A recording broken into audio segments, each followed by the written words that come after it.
नमस्कार India 21 news को स्वागत करुच्ची मु सुदीप। आज आम गाँव गोटे न्यूज नहीं आसी जोटा कि बर्तमान आप आखि सामने देखिपे जो रोड आम गाँव में उन्नत मान रोड कम हो सत कि ड्रेनेज अभाव बर्तमान ये पानी जमुची पानी जमिया द्वारा ये नाना लोक असुविधार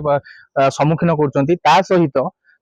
ये पानी जो जमी रोचे पानी जमिया द्वारा लोक जापना एपटे ठीक से जापना आंठु लेखा पानी सकाशे चलिक लोक जापना आउ गाड़ी मटर गले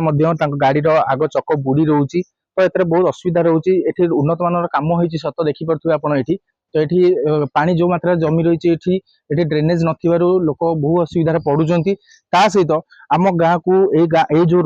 रोडटा जाइए गाँ देखी तो गाँ देखी गला बेलू ये रास्ताटा प्रत्येक मिनिमम 5 ରୁ 6टा गाँव सहित कनेक्टेड रोचे मेन रोड रोचे तो यहाँ आरडी डिपार्टमेंट अंडर जाऊँगी उन्नत मान कम हो सत कि आप देखिपे गाड़ी मोटर गला बेले गाड़ी भी आग चक बुड़ी रोचे जहाँद्वारा कि बहुत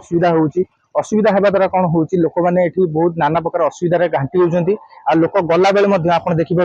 लोक मैंने जावा समय भी गाड़ी आग चक सब बुड़ी रोचे ये बहुत प्रकार पानी जमिया द्वारा यातायात बहुत असुविधा रोचे तो यही जिनस आम सरकार पाखे दरखास्त करुचु जे यही जिनसटा को तुरंत कार्यानुष्ठान नि ड्रेनेज कार्य कम आरंभ हो आ रोड रिपेयरिंग कमटा यथाशीघ्र संपूर्ण करा तो ये कही मोर ये भिडियोटी बंद करुच्ची किंतु मोर रिक्वेस्ट आम गवर्नमेंट पाखे जे वर्तमान आम ये रास्ता को तुरंत रिपेयर करा यार ड्रेनेज कार्य आरंभ करा जय जगन्नाथ।